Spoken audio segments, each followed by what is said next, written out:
Hey, deserving listeners, we have Collin back on the show to talk about a film festival that is coming up that he wants to promote. And he gave us screeners to watch beforehand. So we're going to review these movies in this film festival. Collin, welcome back to the show. Hello. It's nice to be here virtually with you in your lovely new space. It looks wider. It looks like you have an entire giant, like almost like a Bell house, like a Bell library room situation. Yes. Oh, yes. It's all smoke and mirrors, but yes, I do have more room even more room for my books.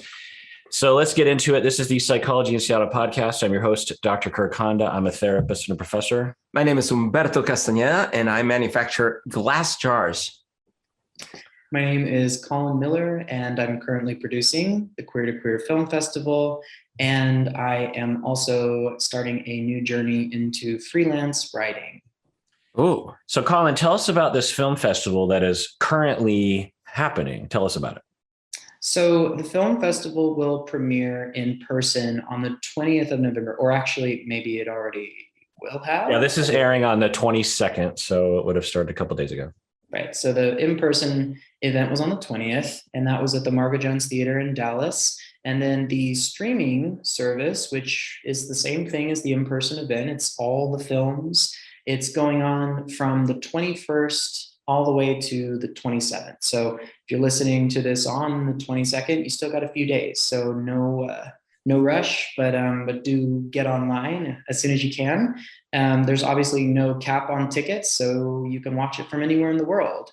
Part of the inception of the film festival was so that you didn't have to be in one specific location, because something that happened to me during the pandemic is I found myself really utilizing social media as a way to connect way more than I had in the past. And even if I looked back at the evidence of all the time that I spent online prior to the pandemic, I may disprove myself, but I will say that I can, with out a shadow of a doubt, it's helped bring me to a better relationship with social media.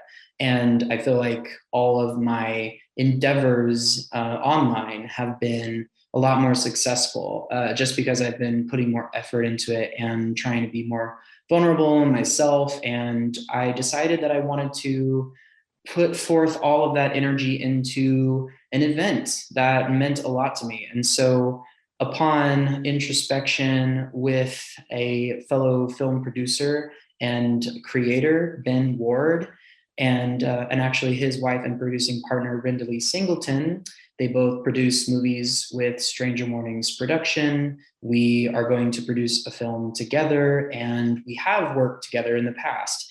He wanted to do something along the lines of films that don't have to go through the immense channel of expression before it gets to final product. So something that is closer to the original artist's interests, dream, as Federico Fellini would say, closest to the dream.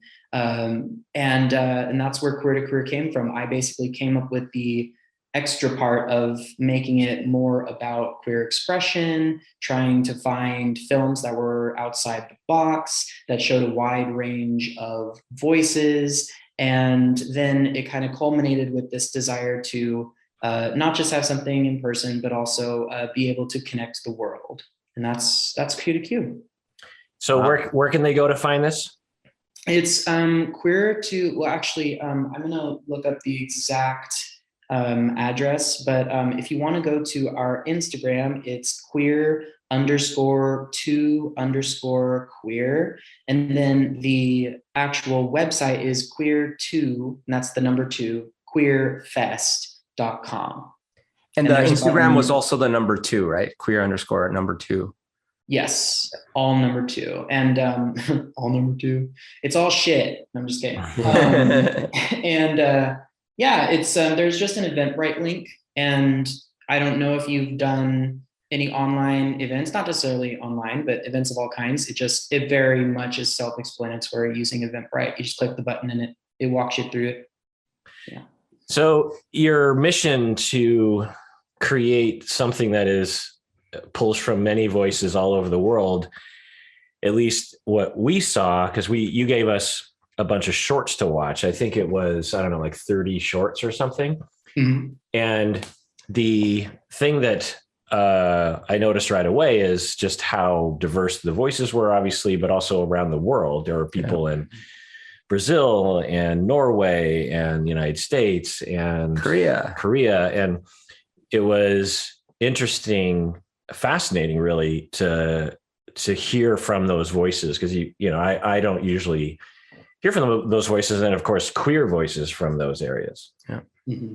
Queer and ally voices. I think that's something that was really important to me, is that in all of our promotion and all of our invitations to submit, we wanted to make sure that people who care about queer voices, no matter how you identify, no matter what your orientation is or your gender is, anything, we're willing to look at your films, want to share your films, because I do believe that this is not about excluding, any particular person. It's just about facilitating a space where the expectation is you're going to come watch things that are going to be buy-in for queer voices, or at least they're going to be mindful about the queer experience. And that's beyond that, there really weren't any restrictions put on any of our submitters. And it's wonderful to see that there were people from some of these other countries that you mentioned, that in email correspondence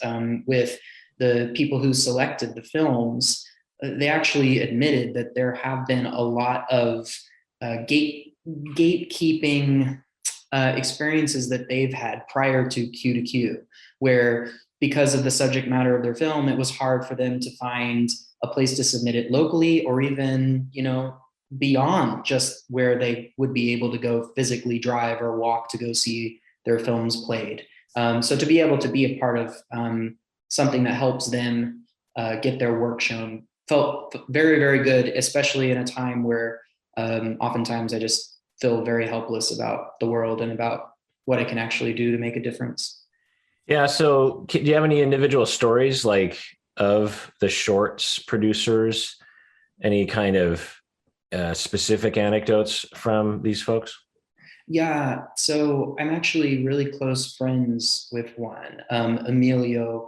He actually submitted in a strange room for the first round of our Q2Q. And I thought it was one of the most striking, y'all haven't seen this one because it was round one, but it was one of the most striking, and it was found footage. It was a mixture of documentary and of fiction. And because it emphasizes the male form, there's sex scenes, there's depictions of male cis penises, and it's very, you could call it graphic, although I'm sure that I would just call it blunt, indiscriminate. And he was saying that he grew up in a very I don't want to say rigid or stifling, but there were people in his community that were outwardly telling him that he should not show the film, and that what he was showing was, anti-religious. It was anti-Catholic, because he's from Spain, and there was just a lot of rejection there. And he loves his community. He loves where he lives. He loves his people. He's a very spiritual man. But I don't think that he felt safe in his expression. And then one from this time, it's a little bit of a shorter story, but one of my favorites, I can't necessarily say at this present time, I'm going to watch them in person on the 21st, or actually past tense, I'm going to at the time of recording. But Between Complete and Incomplete was important to me for several reasons. One, because it depicts somebody who's on the asexuality spectrum. I don't see it very often. Two, there's polyamory and the conversation about polyamory. That means a lot to me. And then two, it's from Korea, and I don't see a lot of queer media from Korea. I'm not saying it doesn't exist. I just haven't experienced that. And they were saying how it actually made them proud to be able to share it with people who were in a totally different country. There was they hadn't really had a correspondence with any Americans, and just to hear, even though it was just a few sentences, just that that positive association with America at a time where it's been hard for me sometimes, just given the state of different conflicts, and it's just so hard to know who to trust. It was just really refreshing that there are these people who care about us and cared about us appreciating what they had to say, and that was really special. Yeah, that was an interesting one because, of course, intellectually, and I maybe even through research knew that in South Korea there are 1, out gay men, 2, probably gay polyamorous couples, and 3, out and self-aware demi-asexual people.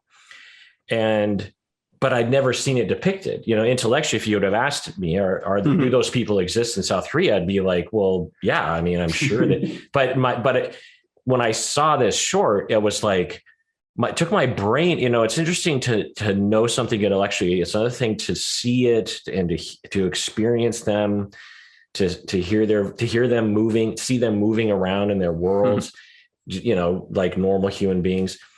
That is a powerful realization for me that these people do exist and they're real, and they have, pros and cons to their personalities, and they're human beings, and a lot of that happened with these shorts, around the world. People from Brazil, if you'd have asked me same thing about Brazil, are there lesbians in Brazil? I'd be like, well, yeah, I'm sure there are. There's probably millions. Have I seen or met any, either in movies or TV shows or in person? I'd say no. I'd actually even add that in some cases, we haven't even met any people from a lot of these places. Yeah. Like, we don't consume that much media from outside of the US, and not just you and I mean, all of us in general. More recently, I guess there's been a few more Korean things, right? But before that, I actually probably never saw anything from Korea, let alone something in this category.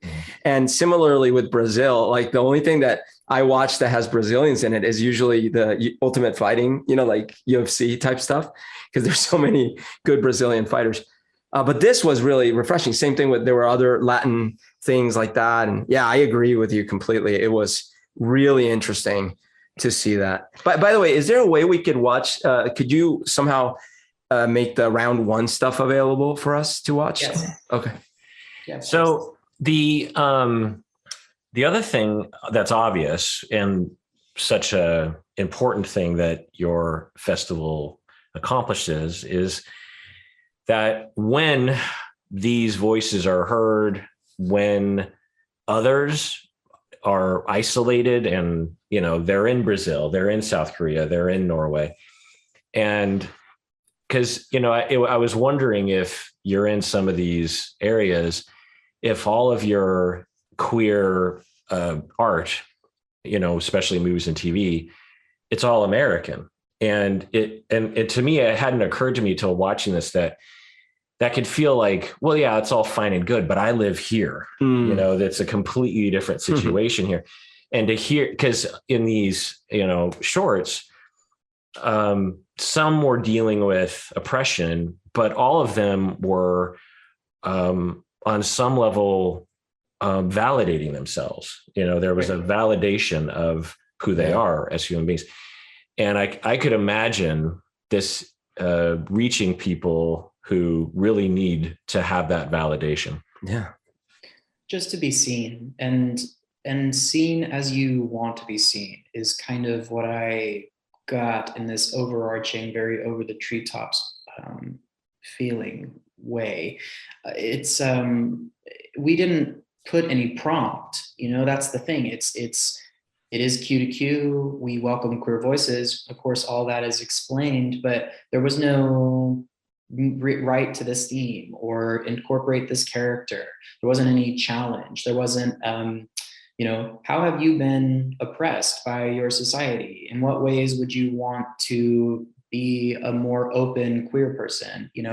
We didn't pose any of these questions. And so what we received was just exactly the story that these people wanted to tell. And so that's why I think that it feels, if authentic seems so bougie, but it is a genuine expression of truth.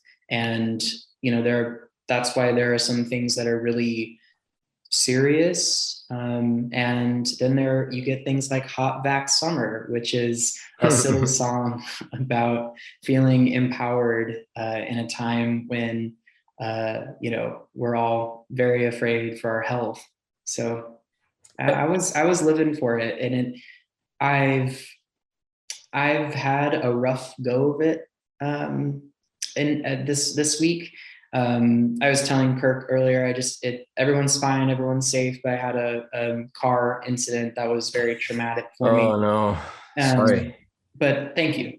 But this film festival has helped. Watching the films and working with the people who are excited to send us the right file size, who are ecstatic that their films are in America for the first time. It has made me feel like everybody in the world is my neighbor. And as Mr. Rogers as it sounds, and hey, by the way, who's knocking Mr. Rogers? That man was awesome.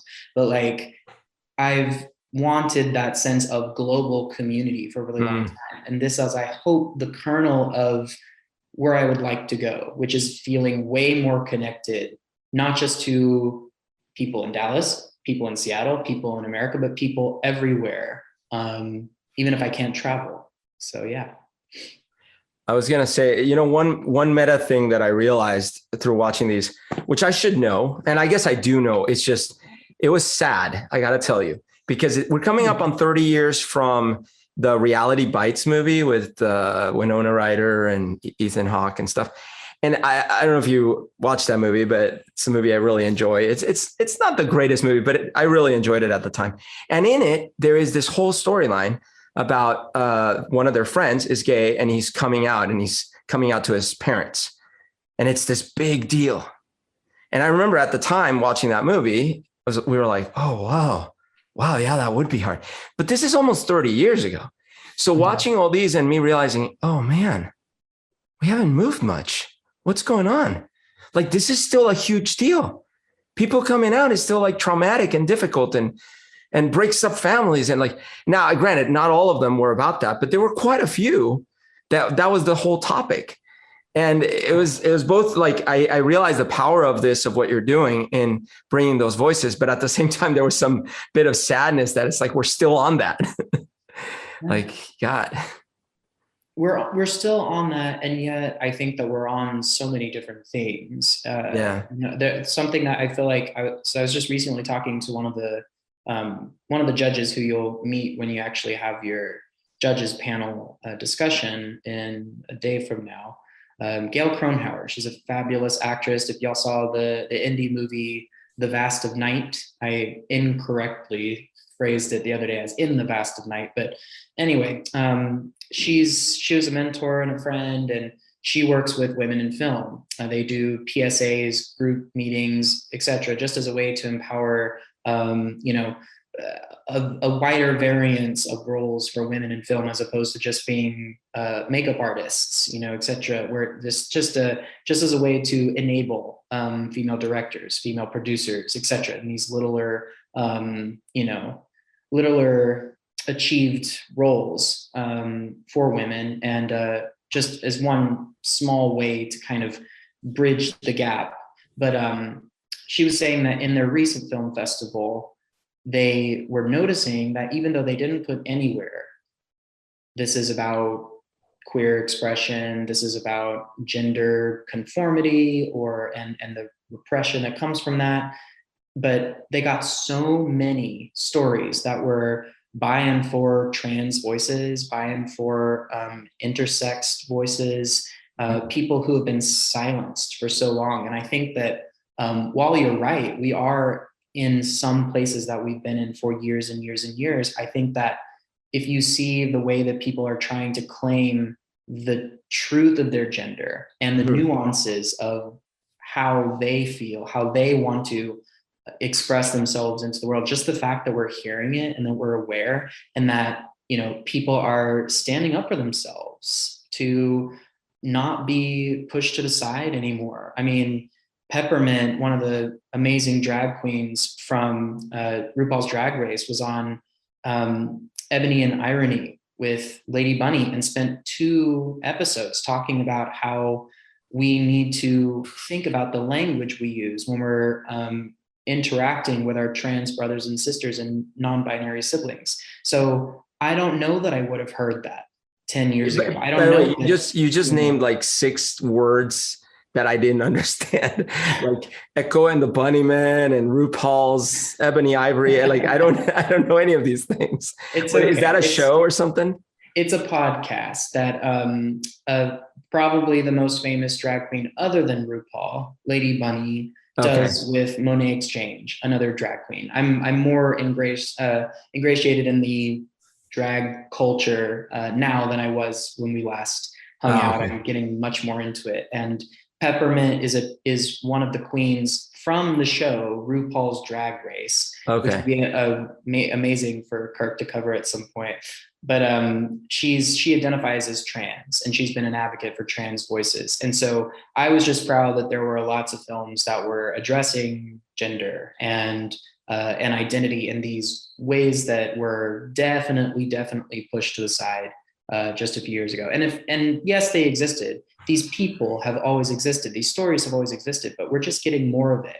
And I think that going back to what I mentioned earlier, I think the production notes are diminishing. I think they're getting smaller and smaller and smaller in terms of, we can't show that.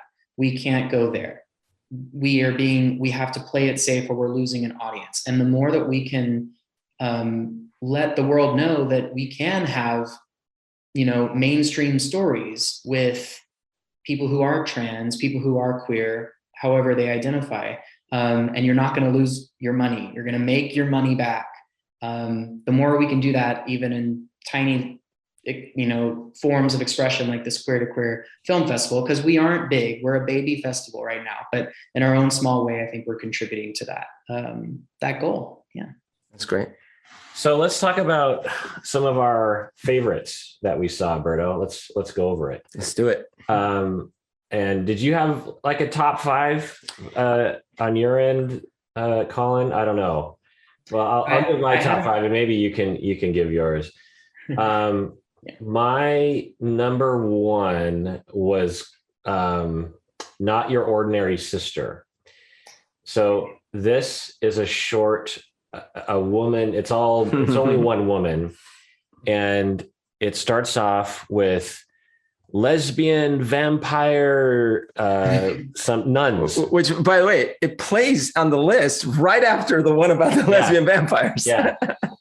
And it's hard to describe, but essentially the first little bit is this. She's running through the forest. Yeah, running through the forest, and it's like lesbian, nun, vampire, oh no, and then smash cut, she's staring into the camera in regular clothes, and she's just chastising us for being interested in lesbian, nun, vampire. She's like, I'm just a regular lesbian nun, and yes, I like to, I wake up in the morning. I'm not gonna do it right, but I wake up in the morning. I have breakfast. I have coffee. I look at Sister Martha. I prepare for service. I wash my hands. I get a sidelong, longing glance at Sister Martha. I'm just a regular lesbian nun, and you cis men with your perverted lesbian nun. I don't know the whole thing. I just thought. I was like, what is happening at the beginning? And then when she just started yelling at us, it was really good. Yeah. I was cracking up. I just couldn't, I just thought it was like amazing. And to me, it's like the perfect usage of the short, really, because it to me, as one of the things that I learned was my preferences for style of shorts, because we watched 30 shorts in a row. Yeah. And I realized that I liked shorts that were perfect for that genre, right? Yeah. It's more like a skit, like a Key and Peele. You could consider Key and Peele to be shorts, in a sense. And because some of the shorts were more like dramas, they were more like, let me cram a movie into a short, or let me show a scene from a movie as a short. And those ones were less appealing to me. But anyway, so Not Your Ordinary Sister was my favorite. Berta, what was yours? Man, it's hard. Like a number one is probably pretty hard, but I'll tell you what, there are two in particular that left very strong impressions, and for different reasons. One, I'm very curious if you even liked this one, but one is Fling. Not one of my favorites. Yeah. Okay. So Fling was to me quite disturbing because I got the impression that he's like in school, like maybe high school or something. There was something a little not right about what the relationships that was being portrayed there. Well, can you give us a synopsis? So the synopsis, as far as I could tell, because it was impressionistic, was like, hey, this guy has trouble with his father. His father doesn't approve of him being gay. He goes to school. He gets in trouble at school. The principal doesn't like, how he dresses and things like this. He goes on a Tinder-like, date with a guy who's clearly older than him and sort of a father figure. And then asks the guy, and we don't even see all this in detail. This is just like in flashes. Yeah, you kind of have to figure it out as you're watching. Ask the guy to pretend to be his father. And so then he shows up at school dressed up really nice. And the principal's like, oh, wow, you must be so proud of your son. And then he like makes short talk while the guy goes. And I just thought, well, okay, on the one hand, again, I was a little disturbed by like, is this relationship okay? But at the same time, I thought it was really well filmed. And very, very well produced. And I hear what you say, that it's really hard and probably not your best bet to try to tell a whole movie in a 5-minute sequence. But I feel like the way they cut it together told me a story. And I was like, okay, so I felt from that perspective, it was powerful. And I liked this kind of, you know what, I'm going to use my abnormal, quote unquote, lifestyle to impress this principal. It was like very subversive. Yeah. So anyway, so I like that one. But the other one, and I think probably my favorite, was Queen. Queen is the... Yeah, that was one of my favorites. Yeah, Queen is the trapped wife. It starts off very much like what I was expecting. She's in this dinner party and she seems very uncomfortable, and her husband seems very, I don't know, very like he criticizes her cuisine and all these things. So, you kind of get the sense that the relationship in general is not that great, but there's something else afoot. And then the gal she's with, who is the significant other of the other, basically the other half of the other couple, decides, hey, we should just like go and take a pole dancing class. And then they go and do that. And then she this gal, the main gal, starts really noticing one of the other, I don't know if she was the teacher or one of the other participants. Yeah, the teacher. And they have this moment, and I couldn't quite tell the teacher, I was like, well, I don't know if the teacher is into women or not. I just think she's just very open with her sexuality and sensuality. And then the whole thing, again, in a very short time, it's about less than 20 minutes, really guides us through her evolution of discovering, oh, I see, I'm just in the wrong situation. Well, so that's interesting, because that's certainly the message, but to me, I loved this one too. I would definitely put it tied for second, because it was well acted, well written, well produced. And to me, the moral of the story, because the way that it ends is very specific. So I hate to spoil it, but I just have to because I want to. And So she starts to have these feelings for this pole dancing instructor. And I think the pole dancing instructor is bi. Yeah. And she ultimately tells her, well, I mean, like, I get the sense I got is like, well, I'm not looking for a relationship here, So she has these feelings, and they develop over time, where we get the impression that she's going to this pole dancing class. It starts to be like a one-on-one class. and the pole dancing instructor is a very free spirit, and she is this repressed housewife, and she's starting to, and she talks about how sexually she's not satisfied with her husband either. And you never get this impression like she's, it's kind of ambiguous as to what's exactly happening. We don't need to put labels on it. But anyway, so she has this one night where it's drinking and dancing, face painting and people are flirting. There's all this sexuality happening around her. And you just see, this is a Norway short, by the way.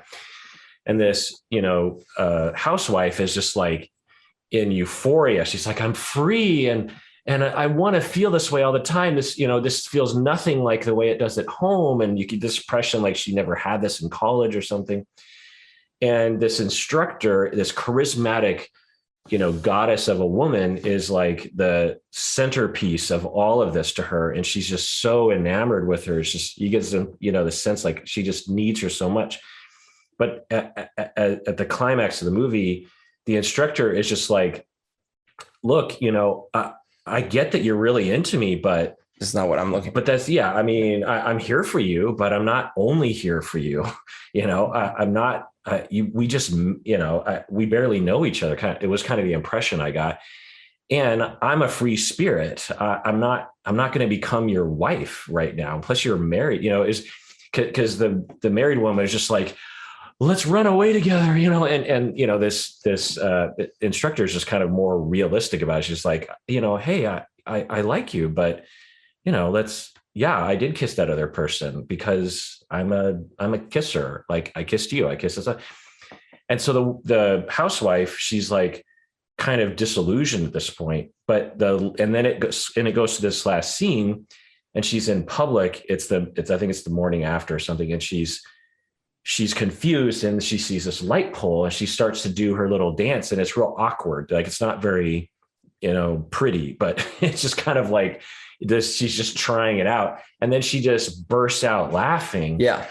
And then it ends. So to me, it's like, what does that mean? And I don't know, because it's like the world now is open to her. Yeah. She could go any number of directions. And I'd love movies that tell us that story, because it's kind of a universal crossroads that we all have, where it's just like, everything is now changed. What do I do? And then fade to black. Absolutely. But that is definitely why I like that. My feeling of it, my interpretation was, because you could look at right before the ending, everything was kind of messed up for her. Her relationship with her guy is messed up. She doesn't want to be in it. He's now like super confused himself. Like, what's going on here? There's no relationship with the other gal. And now she was putting all of her eggs in that basket. And now even her kind of like her professional life, like her day-to-day routine is like in shambles. And there's the symbolic thing about like, she's not even a good pole dancer. Yeah. And yet what I got from it was the single most important thing happened, which was, this is what I was saying. Like, I'm just in the wrong situation.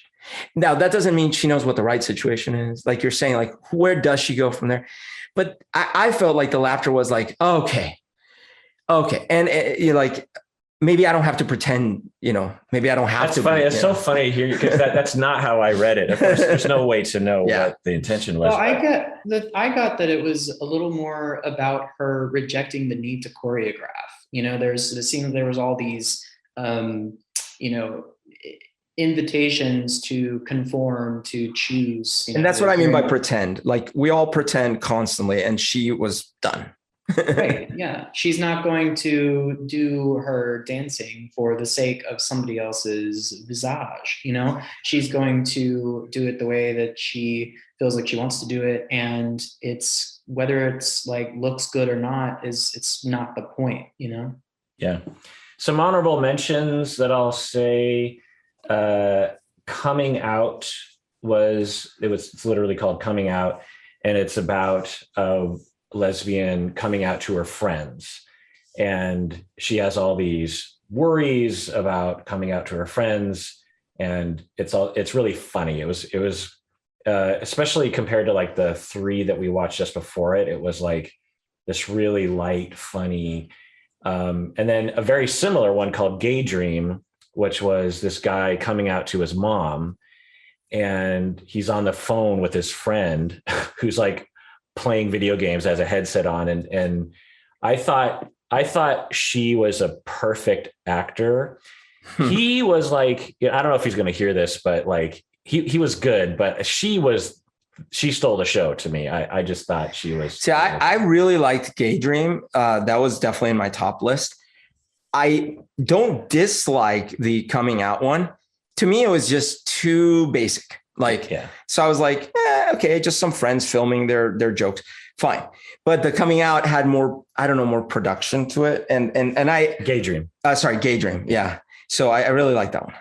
Another one was Stairway, which is about a trans person leaving their home. It's really short. It's only like 2 minutes. Man, I didn't get that one at all. And well, so it's just a trans person talking about being trans and stepping out of their door. Yeah. And how every time they step out of their door, they are terrified that a lynch mob is going to show up and, lynch them or something.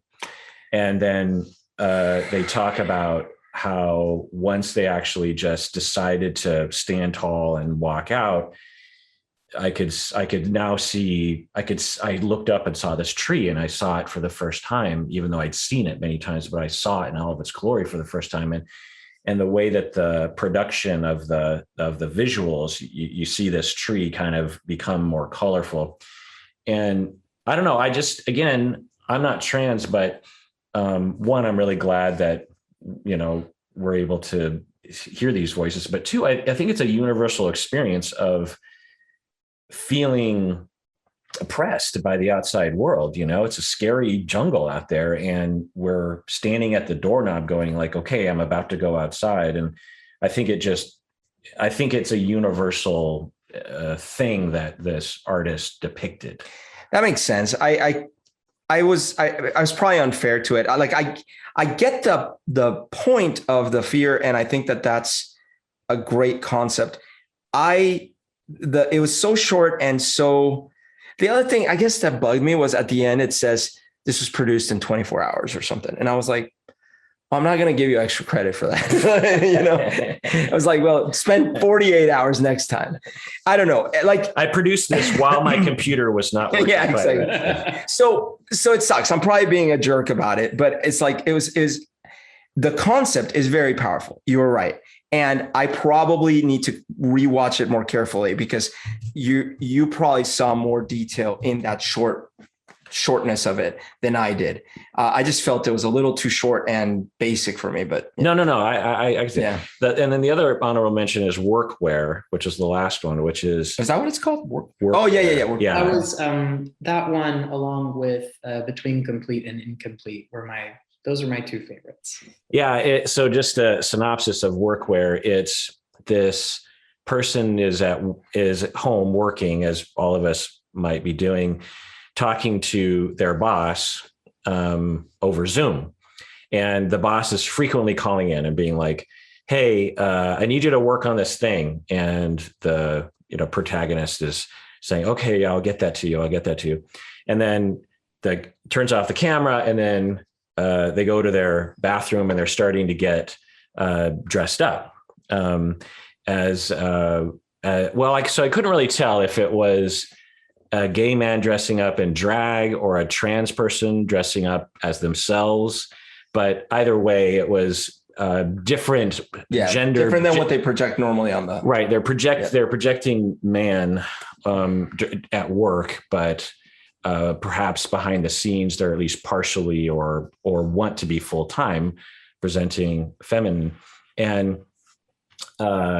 so the protagonist is getting dressed up, looking, getting the wig on and the eyelashes and the makeup, looking really great. And I think about to leave the house, and then the boss calls again.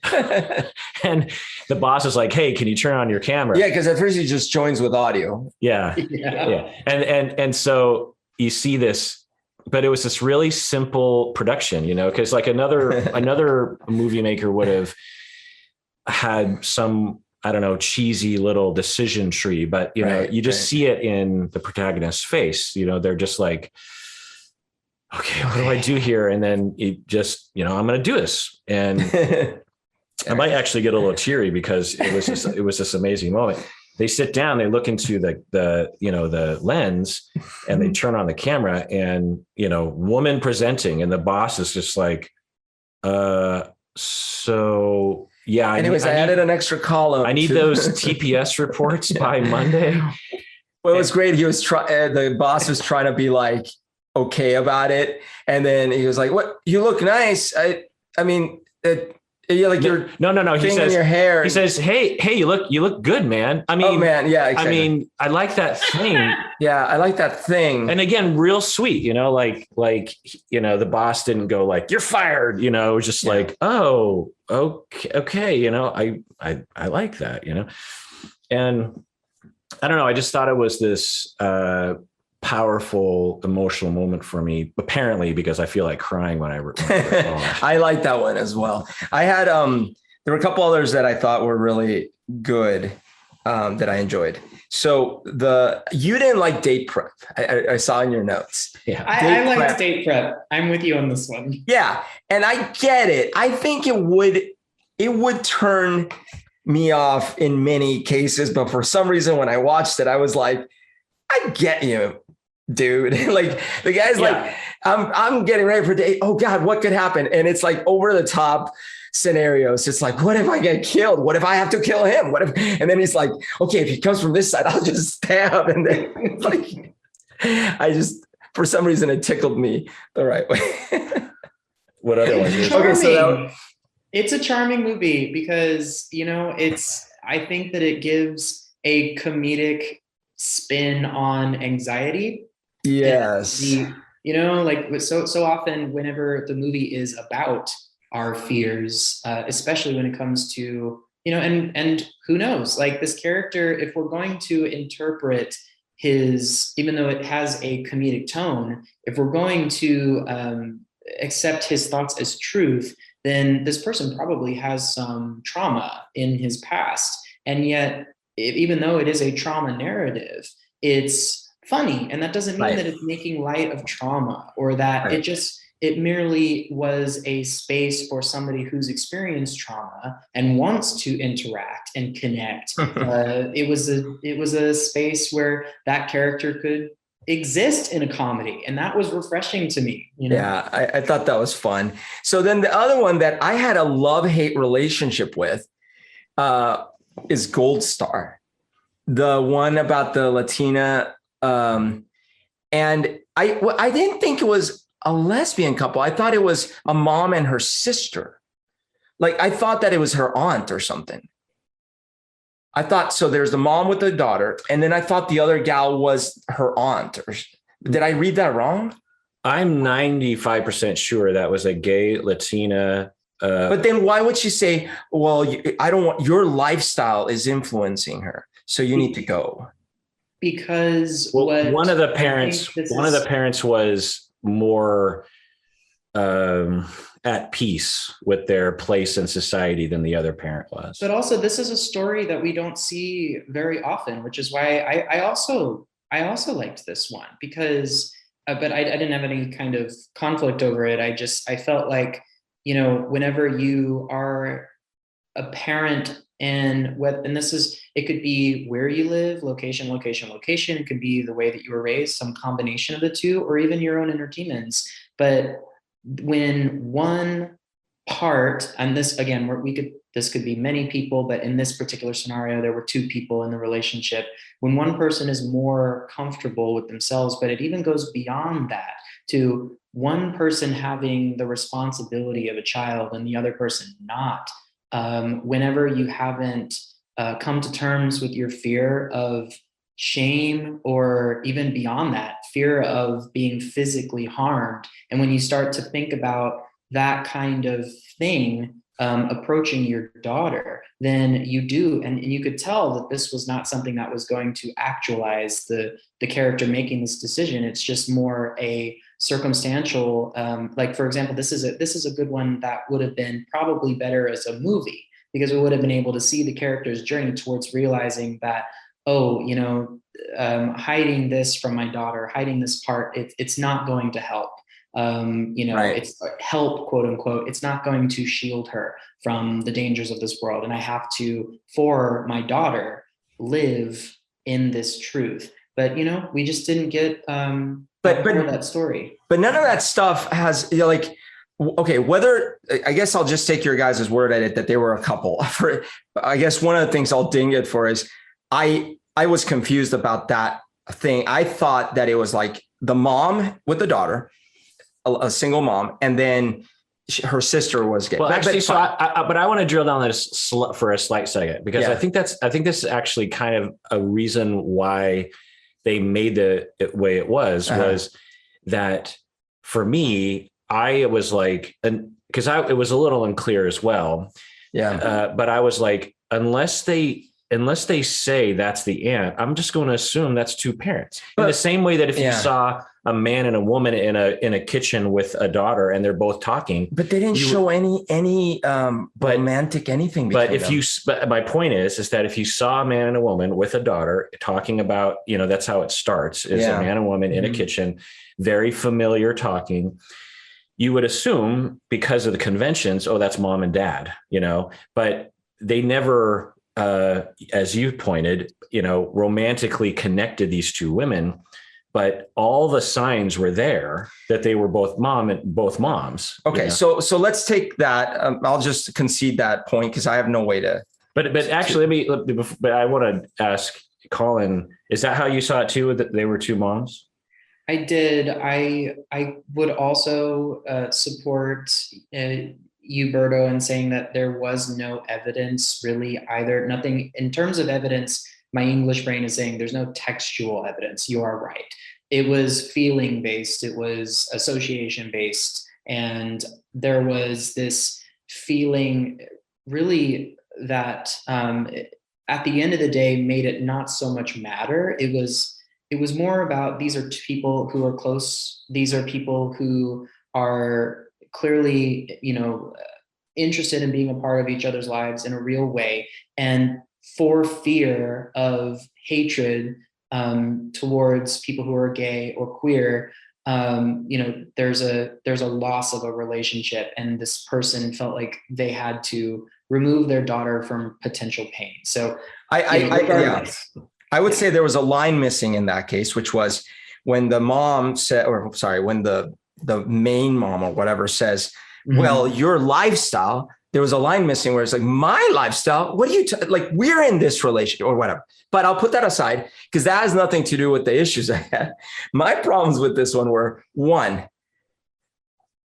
and I know they did it on purpose to show the progression. She was just starting with music, but it sounded terrible. It sounded so bad. And so I would have pulled that child off the stage for that reason alone. Well, so I actually liked that because as a person at that age who actually did participate in talent shows, most people are terrible. Bad. I know, but it hurt my senses. That was a part of the story. I know, it just hurt my senses. I was like, dude, your guitar is out of tune. Anyways. And then the second part was, there was something much bigger that I guess, unless I misunderstood it as well, she was singing a love song to her teacher. Yeah. Well. So my impression was she's like 12 or 13. She's not like 16. Yeah. So she's still in that awkward phase where that's fine. And she has a crush on her female teacher. But don't we need to address this? But that's okay. I mean, why can't she have a crush on her teacher? Now, it's an awkward moment. It is. And we need to talk about it afterwards with her. And, but so I just got so confused. I'm like, wait, so you're ripping her off the stage because she's saying lesbian-y things instead of like, and I'm kidding about ripping her off if she sounds terrible, but instead of like, hey, we need to talk about what these feelings you have, because we need to talk about what's appropriate and what's not appropriate. And I guess that's the whole point, that her offensive, the feeling of being offended because she's saying something about another woman trumps somehow the inappropriateness of, the teacher to the student. However, what I did love about it is actually, in defense of her sounding bad, they play the good song at the end, the good version of the song. And in my imagination is like, yeah, this was in the past. And then she grew up and became a great musician and found her voice and all that stuff. So that's the only thing that made you feel better. that's the only thing. Eventually she didn't butcher the song.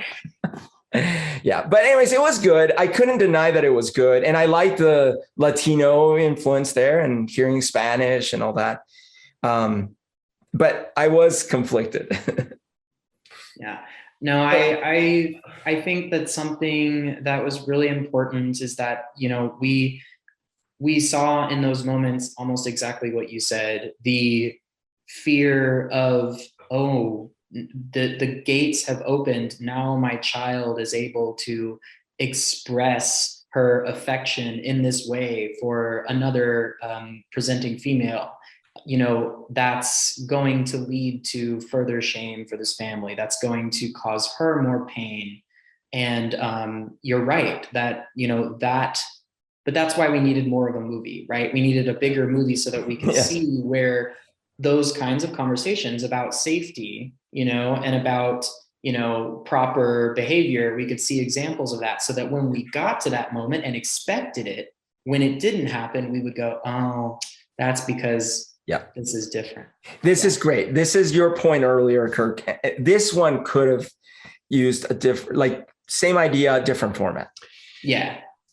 So on the flip side, I don't know about you, Berto, but it drives me bananas in movies and TV when I can clearly tell that they've overdubbed a flawless musical performance over a live performance. Sure, that is also frustrating. It's especially when I know they're musicians, when I know that they could actually pull it off. Right. So, I'd much rather see reality, a 12-year-old butcher a song than someone and actually they did overdub it. I could tell they recorded her guitar and then she recorded the vocals over, and that actually kind of screwed her up because she was a little out of sync with her previous guitar performance. But anyway, and the other thing about this, just another a pet peeve that was in this was that as a audio person and a musician on stage occasionally, whenever in Hollywood, whenever they want to make an awkward moment on stage, I hate that. They always make the microphone give feedback. Yeah. It's whenever there's an awkward moment, they always add feedback. And I want to tell producers, emotional awkwardness. That's not how feedback works. That doesn't cause feedback. There are very specific things that cause feedback. And when there is feedback, usually you have to do something to end it. But in movies and TV, the feedback will just kind of go, wah, and I'm like, and it ends when the protagonist finds their voice. Yeah. Well, it's the same as they might as well, when they're about to make it awkward, pull down the protagonist's pants. It's just as related or unrelated. Yeah. I guess it'd be whenever anything awkward on stage happens, your pants just fly off. Oh yeah. Adjust the reverb because my pants just fell. Hey, the other one that I wanted to give kudos to, I really enjoyed. There just wasn't enough that happened, so I didn't list it as my favorite, but it was the top 10 places to visit in Sao Paulo. Oh, now I might be a little biased. One of the things that I found fascinating about this one, I didn't read the subtitles at all. I was listening because the guy's Argentinian and he's speaking in Spanish, which I'm understanding 100%, but he's speaking to someone, a Brazilian who's speaking in Portuguese, and they're not communicating fully. I'm understanding half of what the Portuguese guy is saying, which is about the same as the protagonist. And he keeps trying to speak in English to people. No one speaks English. And so that alone, I really enjoyed, because that's kind of a common thing that happens to folks in melting pots. They come from different places, and then they speak their language, and then they're trying to speak someone else's language, and then you're trying to find a way to communicate. The other thing that I thought was great was it is this little vignette of he's just traveling, trying to find these beautiful places, beautiful images and stuff. He finds out, it turns out that the other guy's also a photographer. It was really realistic. They both don't gush over each other's work necessarily. The one guy looks at the work, is oh, this is nice, but then laughs at something which the guy misinterprets as him making fun of the work. And then later the guy's looking at the guy's photos in the magazine and he's like, what do you want me to tell you about it? I don't know. There was something so real about it. Nothing much happens, but I liked it. It was filmed very nicely too. Like the cinematography. Yeah. Filmed really, really great. Yeah. So final question, Collin, is it stressful to be in charge of a film festival? Oh my God. I'm going to say yes, because my experience of this particular film festival, while it has been extremely fruitful, no homosexual rainbow related pun intended, I have just been overwhelmed, and that's due to a lot of factors. You know, I'm doing this really on my own time outside of my full-time job and my side jobs and the class that I'm taking to become a better freelance writer so that I can make more money that will go down the drain for more tires that get blown out on the highway. Oh, geez. You're revealing the story in little pieces. I'm slowly piecing together. It was a nightmare. No, yes, very overwhelming. I still, at the time of recording, I feel like there are things in the back of my head that I'm going to be thinking about on my drive home. I'll be thinking about them when I go to sleep, things that could go wrong, things I still haven't done. I feel like it is the never-ending story of there's just always another task. But complaining aside, I would do it again in a heartbeat, and I'm looking forward to the next one, because what really is the case, because last time I had less help, this time I had more help. Next time I hope to have even more help, more people who can facilitate some of the posts that need to get done, can gather emails, you know, and I in no way want to sell Stranger Mornings short, because let me tell you, they have kicked fucking ass. But it's a 3-man team, you know? So there's just a lot to do all the time. So my suggestion to anybody out there who wants to start a film festival is gather people, build a community, and do not try to do it all by yourself or with just a couple of people who also have jobs outside of the film festival. But yeah, it is really a truly inspiring thing to be able to even bring this to, even if it's a small audience. It is a gift to be able to do that, because like I've mentioned before, rather than just repeating myself over and over, it's helped me feel better about the world. Great. Well, thanks for coming on the podcast and telling everyone about Queer to Queer Film Fest, Queer to Queer Fest, which is a queer film festival. And you can go to queertoqueerfest.com or .org. Com. And thanks for including us. I really enjoyed the experience. You know, I don't watch a lot of shorts, and it was really great. And tomorrow we're a part of a judge panel. Judging. What's that going to involve? What's the meeting involve? So it's just going to be a short gathering of all of the people who have watched all of the films. Y'all watched the same amount. You mentioned it earlier, but I wanted you to be able to see every single film so that you got the full experience of the festival. And, you know, if anybody has any questions about, you know, what they actually liked or what they didn't like, or they just want to share, you'll be able to bring your opinions about why something should warrant, you know, this particular award over this film, because there are categories which you'll be able to fit each film into. We've got best film, first, second, and third. We've got Miss Originality. We've got best trope subversion. We've got bigotry slayer. We've got most empowering moment. And we've got taste the rainbow. So, yeah. I like it. All right. Well, everyone out there, please take care of yourself, because you deserve it.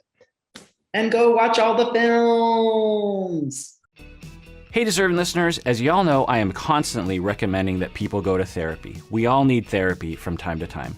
Well, one of the options available that is definitely worth checking out is BetterHelp. If you're looking for a therapist, I would give it a try by going to betterhelp.com/Kirk. Make sure you use the promo code Kirk because you get 10% off your first month, and it really helps us out. As you watch these videos, I know many of you have been motivated to find your own therapist, which is great because you deserve it. And I know also that it can be hard to find a good fit, find the right one for you. Well, one of the options available in terms of your shopping is to go to betterhelp.com/Kirk. I've been told you can start communicating with your therapist in under 24 hours. You can message your counselor at any time. Plus, you can schedule weekly video or phone sessions. I've also been told that it's often less expensive than in-person therapy, and you should know that this service is available to clients worldwide. So go to betterhelp.com/Kirk to get 10% off your first month today.